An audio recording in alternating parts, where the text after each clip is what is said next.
नमस्कार दोस्तों, स्वागत है आप सभी का एडू वॉरियर्स पर। आज मैं अग्रवाल एग्ज़ाम गाइड बुक से आपके लिए प्रैक्टिस सेट लेकर आई हूँ जो कि ग्रामीण परिवेश से है। इससे मैं कई 6 प्रैक्टिस सेट लेकर आ चुकी हूँ जिसमें लगभग मैंने 250-240 क्वेश्चन मैंने कवर करवाए हैं।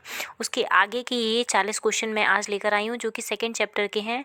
अगर आपने वो वीडियोज़ नहीं देखे हैं तो डिस्क्रिप्शन बॉक्स में मैंने लेखपाल की जितनी भी मैंने वीडियोज़ बनाए हैं उसकी प्लेलिस्ट का मैंने डिस्क्रिप्शन में लिंक दे रखा है। चलिए आज का वीडियो स्टार्ट करते हैं। इस सीरीज़ का पहला क्वेश्चन है और इस चैप्टर का जो है वो 41 क्वेश्चन है। कोठी घाट पंप नहर निर्माण परियोजना किस जनपद में है?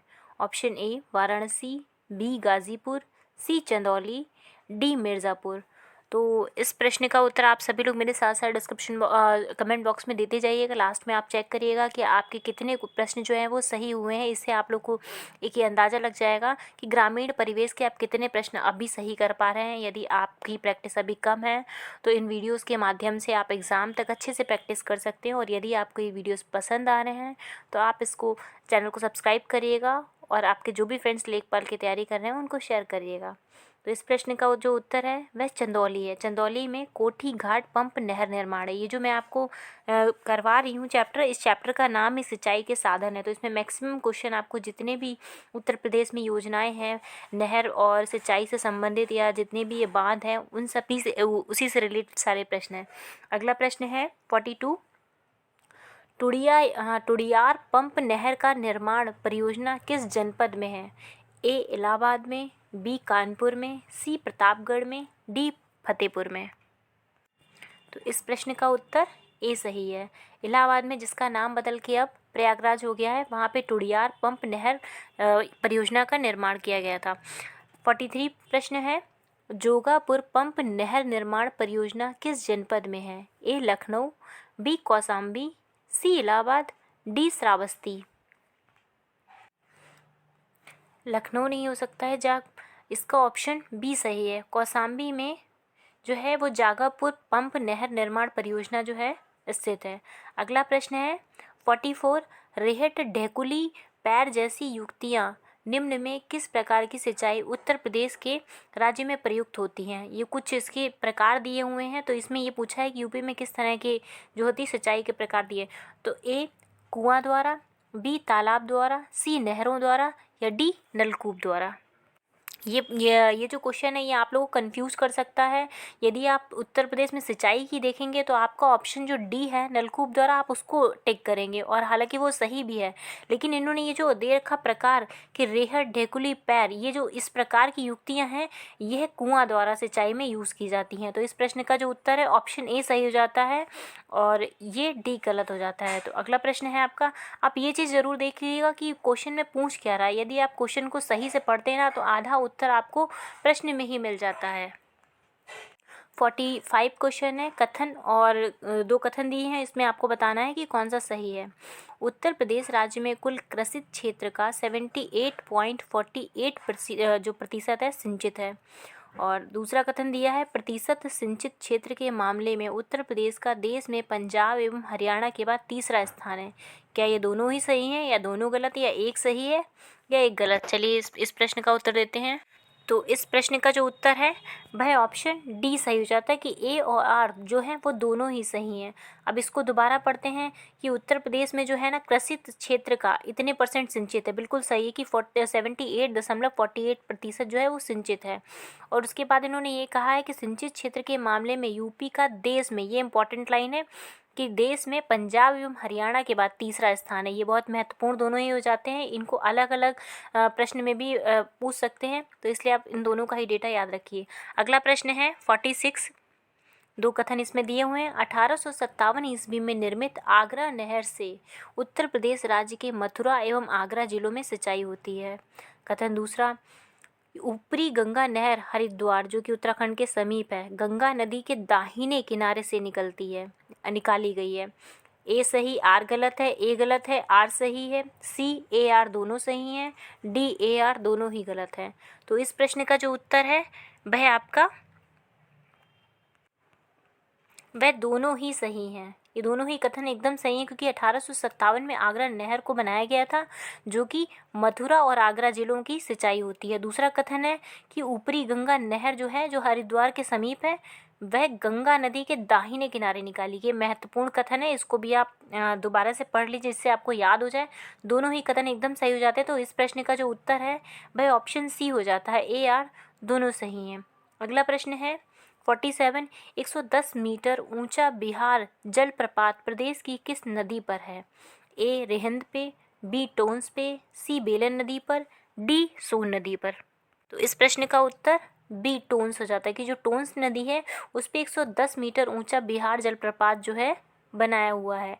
आप मुझे ये बताइएगा कमेंट बॉक्स में कि टोंस जो है वो किसकी सहायक नदी है। ठीक है, अगला प्रश्न है, यदि आपको ये सीरीज़ पसंद आ रही है, इस तरह के आप और भी क्वेश्चंस चाहते हैं इंपॉर्टेंट लेखपाल की परीक्षा की दृष्टि से, तो आप इस चैनल को सब्सक्राइब करें, जिससे आपको डेली नोटिफिकेशन मिल सके। और इसकी आपको जो पीडीएफ चाहिए वो आपको टेलीग्राम लिंक पे टेलीग्राम चैनल पे मिलेगी, जो कि डिस्क्रिप्शन बॉक्स में मैंने टेलीग्राम का लिंक दे रखा है। वहाँ से जाके आप इसको ज्वाइन कर सकते हैं और इसकी पीडीएफ वहाँ से आप ले सकते हैं। अगला प्रश्न है 48, सोगई पंप नहर निर्माण परियोजना किस जनपद में है? ए वाराणसी में, बी चंदौली में, सी गाजीपुर में, डी मिर्ज़ापुर में। तो इस प्रश्न का जो उत्तर है ऑप्शन डी सही है, कि सोगई पंप नहर निर्माण योजना जो है वह भी चंदौली में स्थित है। देखिए, इस तरह के प्रश्न आपको पढ़ने में भले ही बोर हो रहे हों आपको, लेकिन लेखपाल के एग्ज़ाम की दृष्टि से आपको इसी तरह के जो है प्रश्नों की तैयारी करनी है, क्योंकि लेखपाल का कार्य क्या होता है, ग्रामीण जीवन की जो है ना वहाँ की उसके परिदृश्य को देखना, ज़मीनी स्तर पे चीज़ों को देखना। तो इसी तरह के क्वेश्चंस आपके लेखपाल परीक्षा में पूछे जाएंगे। अगला प्रश्न है 49, धन कुंवारी पंप नहर निर्माण परियोजना किस जनपद में है? ए बुलंदशहर में, बी मेरठ में, सी गाजीपुर में, या डी चंदौली में। तो इस प्रश्न का उत्तर ऑप्शन डी सही हो जाता है। चंदौली में जो है वो धन कुंवारी पंप नहर निर्माण परियोजना स्थित है। अगला प्रश्न है 50, छतरापुर पंप नहर निर्माण परियोजना किस जनपद में है? ए मेरठ में, बी इलाहाबाद में, सी कानपुर में, डी लखनऊ में। ये चीज़ आप याद रखिएगा कि इलाहाबाद का ही नाम बदल के अब प्रयागराज कर दिया गया है। तो अगर यदि प्रश्न में इलाहाबाद दिया तो आप इसे कंफ्यूज मत होइएगा। तो इस प्रश्न का जो उत्तर है वह ऑप्शन सी सही हो जाता है, कि कानपुर में जो है वो छतरापुर पंप नहर निर्माण परियोजना स्थित है। ये सारी परियोजनाओं से रिलेटेड क्वेश्चन है जो कि महत्वपूर्ण हो जाते हैं। ये प्रश्न आपको कूट में भी पूछ सकते हैं या फिर क्रम वाइज भी पूछ सकते हैं। सीटी का एक क्रम लगा देंगे कि इसका जो है वो उत्तर से दक्षिण क्रम लगाइए या फिर पश्चिम से पूरब लगाइए, या फिर इनका ये लगा देंगे, कुछ परियोजनाएं दे देंगे और उन परियोजना के जो है किस नदी पर स्थित हैं या किस जनपद में स्थित हैं। इस तरह से आप ये सारी परियोजनाएं जो जितनी भी मैं आपको पढ़ा रही हूँ वो सब आप किसी भी जगह पे अपना एक नोटबुक में लिखते जाइए। 51 क्वेश्चन है, बसुहारी पंप नहर की निर्माण परियोजना किस जनपद में चल रही है? ऑप्शन ए सोनभद्र में, बी मेरठ में, सी गाजीपुर में, डी वाराणसी में।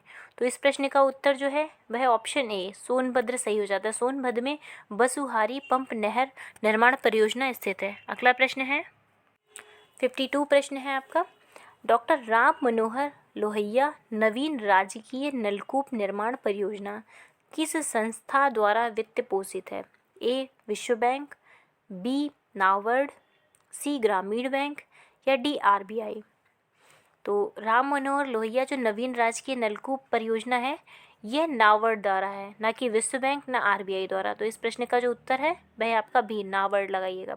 अगला प्रश्न है 53, डॉक्टर राम मनोहर लोहिया राजकीय नलकूप आधुनिकीकरण परियोजना प्रदेश के कितने जनपद में चलाई जा रही है? अब देखिए सेम क्वेश्चन है, इसमें आपका इन्होंने जो है वो वित्त पोषण नहीं फंडिंग की बात की है कि डॉक्टर राम मनोहर लोहिया जो है उसको फंड कौन देता है। तो इसका प्रश्न का उत्तर जो है वो नाबार्ड है। और इसमें इन्होंने ये पूछा कि वह कितने जनपद में चलाई जा रही है।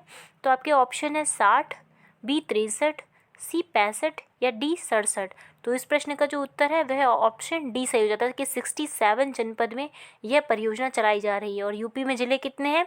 75।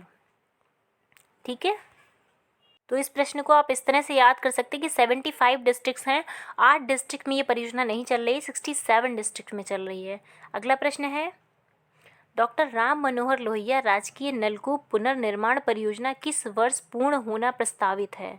तो ये प्रश्न आपका हालांकि पुराना हो गया है करंट के लिहाज से, लेकिन फिर भी इस प्रश्न का जो उत्तर है वह आपका ऑप्शन ए सही है। 2014-15 में जो है ना इसका कार्य पूर्ण होना प्रस्तावित है। अगला प्रश्न है आपका 55। शारदा नहर प्रणाली उत्तर प्रदेश के कितने जनपद को सिंचाई की सुविधा उपलब्ध होती है? ये बहुत महत्वपूर्ण प्रश्न हो जाता है क्योंकि शारदा नहर ये आपके लिए बहुत महत्वपूर्ण है यूपी में। ऑप्शन ए 7, बी 8, सी 10 या डी 12। इस प्रश्न का उत्तर है ऑप्शन सी सही है कि यूपी में जो 10 ज़िले हैं, 10 जनपद हैं, वहाँ पर शारदा नहर प्रणाली जो है वहाँ से सुविधा उपलब्ध होती है। इस प्रश्न का उत्तर आप याद रखिएगा। अगला प्रश्न है 56 क्वेश्चन है, रामगंगा नहर प्रणाली से उत्तर प्रदेश में कितने जनपद से सिंचाई की जाती है? ये भी महत्वपूर्ण आपका प्रश्न हो जाता है कि गंगा जो नहर है उससे कितने जनपद को सिंचाई सुविधा उपलब्ध होती है?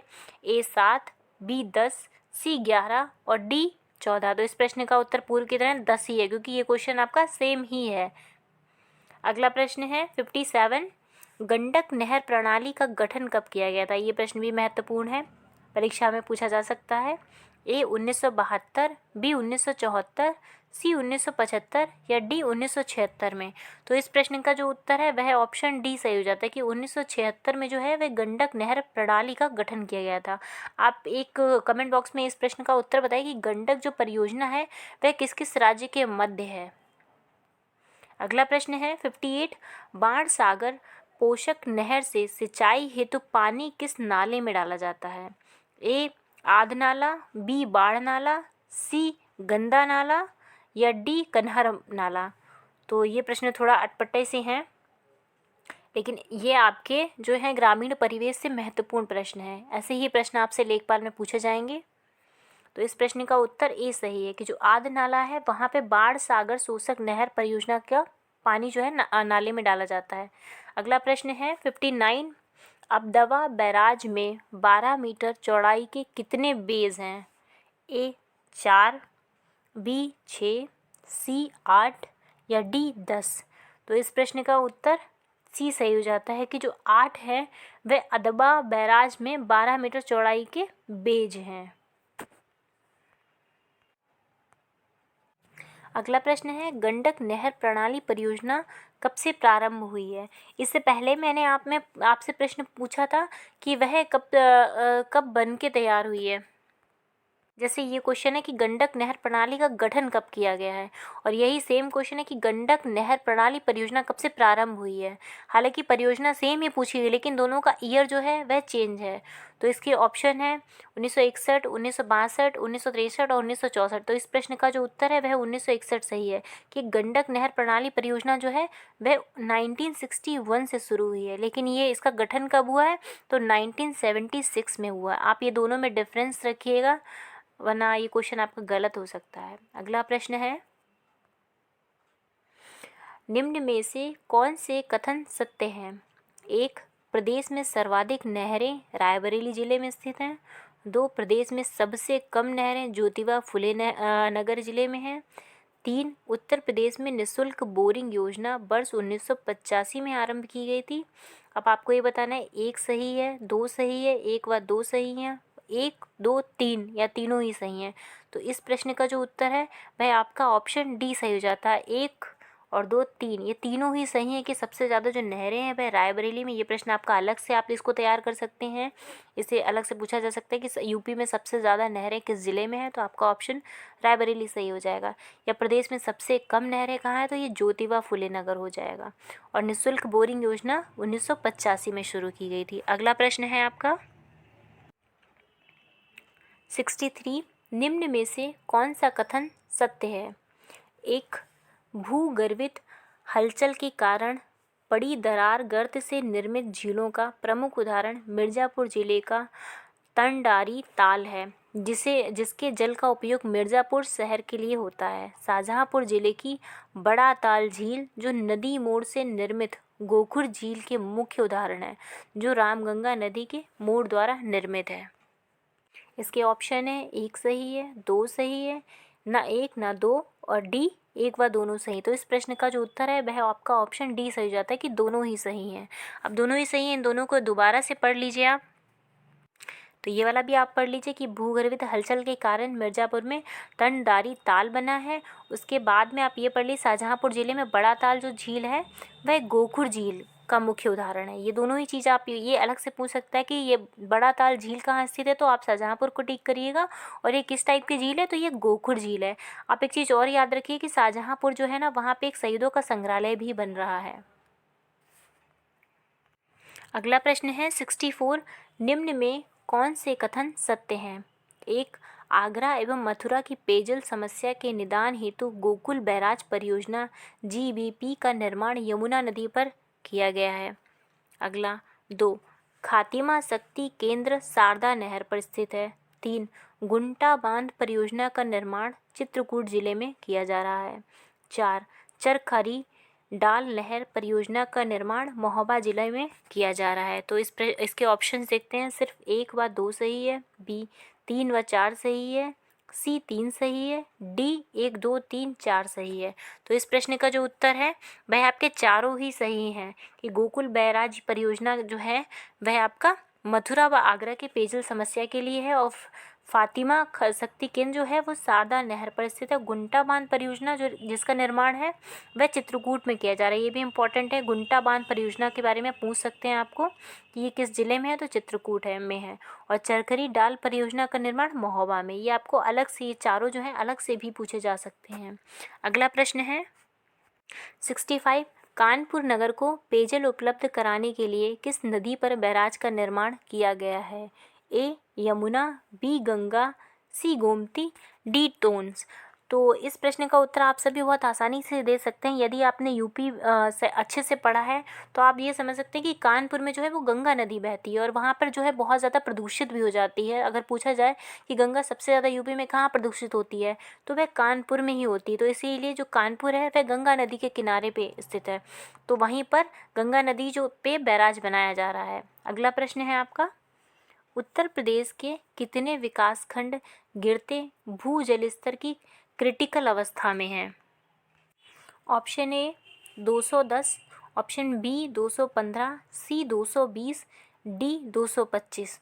तो इस प्रश्न का जो उत्तर है वह आपका बी सही हो जाता है कि 215 ऐसे विकास खंड हैं जो कि क्रिटिकल अवस्था में है जल स्तर को लेकर। ये बहुत ही गंभीर अवस्था है, इसलिए आप सभी लोगों से मैं ये रिक्वेस्ट करूँगी कि आप सब लोग भी जल का जो है वो योगदान समझिए कि कितना महत्वपूर्ण है हमारे जीवन में। तो आप सस्टेनेबल इंडिया के जो गोल्स हैं उसके तहत आप जल को बचाइए, और जहाँ भी मतलब इस तरह की चीज़ों को मिसयूज़ हो रहा है तो आप उनको इससे जागरूक कराइए कि आने वाले भविष्य में जो है ना वो जल बहुत बड़ा संकट आने वाला है। अगला प्रश्न है 67, अम्बेडकर नगर विशेष रोजगार योजना के तहत SC/ST को अधिकतम कितनी धनराशि का अनुदान दिया गया है?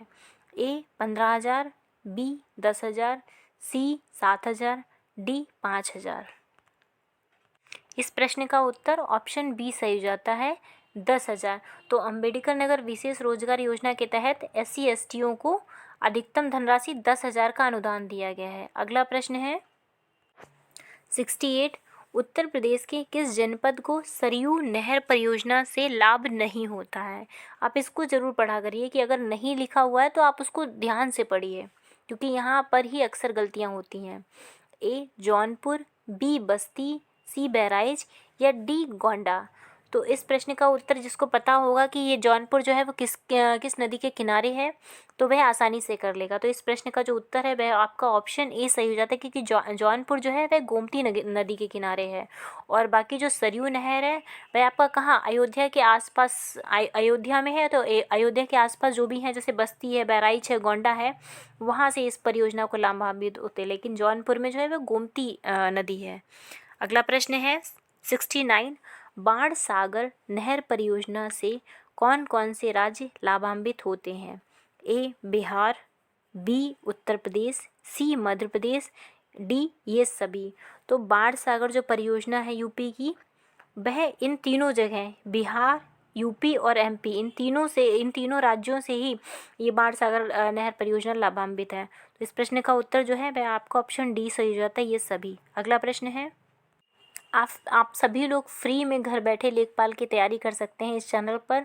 तो इस चैनल को आप सब्सक्राइब करिए। अगर आपको ये कंटेंट पसंद आता है, आपको लग रहा है कि इसमें क्वालिटी है और मैं अच्छा पढ़ा रही हूँ, तो आप इसको आपके जो भी फ्रेंड्स तैयारी कर रहे हैं उनको घर बैठे आप एक अच्छा मौका, पढ़ने का एक अच्छा चैनल प्रोवाइड करवा सकते हैं। तो उसको आप शेयर करिए और आप लोगों को बस इतना करना है कि आपको इस चैनल को सब्सक्राइब करना है, जिससे आपको डेली नोटिफिकेशन मिलता रहे मेरे वीडियोज़ का। तो प्लीज़ आप इस चैनल को सब्सक्राइब करिएगा। आपके जो भी फ्रेंड्स हैं वहाँ तक इसको शेयर करिए। सोशल मीडिया पे जितने भी प्लेटफॉर्म है आपके, फेसबुक, इंस्टाग्राम, व्हाट्सएप, वहाँ पे इसको शेयर करिएगा। 70 क्वेश्चन है। कथन ए, गोविंद बल्लभ पंत सागर परियोजना के अंतर्गत निर्मित गोविंद बल्लभ पंत सागर विश्व की सबसे बड़ी मानव निर्मित झील है। अब आपको ये बताना है क्या ये सही है या गलत है। दूसरा ऑप्शन है, ओबरा ताप विद्युत केंद्र एवं हरदुआगंज ताप विद्युत केंद्र की स्थापना सोवियत संघ की सहायता से की गई।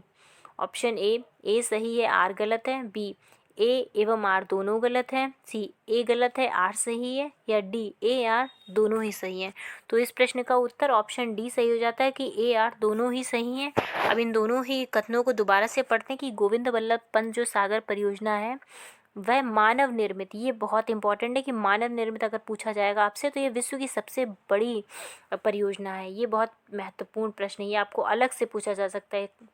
और जो नेक्स्ट है, ओबरा ताप विद्युत केंद्र एवं हरदुआगंज ताप विद्युत केंद्र, इनकी स्थापना जो है वो सोवियत संघ में, जिसको आप अभी क्या कहते हैं, रूस कहते हैं, रूस के नाम से जानते हैं। पहले इसका 1991 में, इससे पहले आपको सोवियत संघ के नाम से इसको जाना जाता था, लेकिन 1991 में बन के बाद इसको रूस के नाम से जानने लगे हैं। अगला प्रश्न है, निम्न में से कौन सा कथन सत्य है।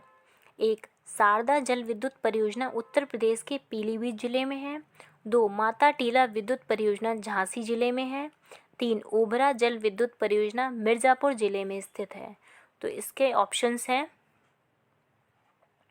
ऑप्शन ए सिर्फ 1, बी 1, 2, 3, सी सिर्फ 2, डी सिर्फ 3। तो इस प्रश्न का जो उत्तर है वह आपका ऑप्शन बी सही हो जाता है कि तीनों ही सही हैं। अब तीनों सही के लिए इसको आप दोबारा पढ़िए कि जो शारदा नहर परियोजना है वह पीलीभीत जिले में है। ये अलग से पूछा जा सकता है आपको, जिससे कितने जिले लाभान्वित होने हैं, 10। इससे पहले मैंने आपको ये क्वेश्चन करवाया हुआ है। और माता टीला जो विद्युत परियोजना है वह झांसी जिले में है। किस नदी पर है, बेतवा नदी पर। ये एक्स्ट्रा फैक्ट हैं आपके, ठीक है। और तीसरा है ओबरा जल विद्युत परियोजना मिर्ज़ापुर जिले में है। तो ये तीनों ही आपके सही हो जाते हैं। अगला प्रश्न है 72, उत्तर प्रदेश में गैर परंपरागत ऊर्जा विकास के लिए नेडा NEDA नामक संस्था की स्थापना कब की गई थी। तो आप एक, इससे ये महत्वपूर्ण है कि गैर परंपरागत ऊर्जा के लिए जो है वो नेडा परियोजना है, नेडा संस्थान है। तो इसके ऑप्शन है 1976 में, बी 1978 में, सी 1983 में, या 1989 में। तो इस प्रश्न का उत्तर आपका सी सही हो जाता है कि 1983 में यूपी में नेडा की स्थापना हुई थी। और नेडा जो है वो किससे संबंधित है, गैर परंपरागत ऊर्जा के विकास से संबंधित है। अगला प्रश्न है 73, शारदा सहायक परियोजना के अंतर्गत गिरजा बैराज का निर्माण किस जनपद में कराया गया। Option A Lucknow, B Faizabad, C Bahraich, D Gonda. Faizabad का नाम रिसेंटली बदला गया, जिसका नाम अयोध्या कर दिया गया। अयोध्या में जो है वो कौन सी नदी है, सरयू नदी है।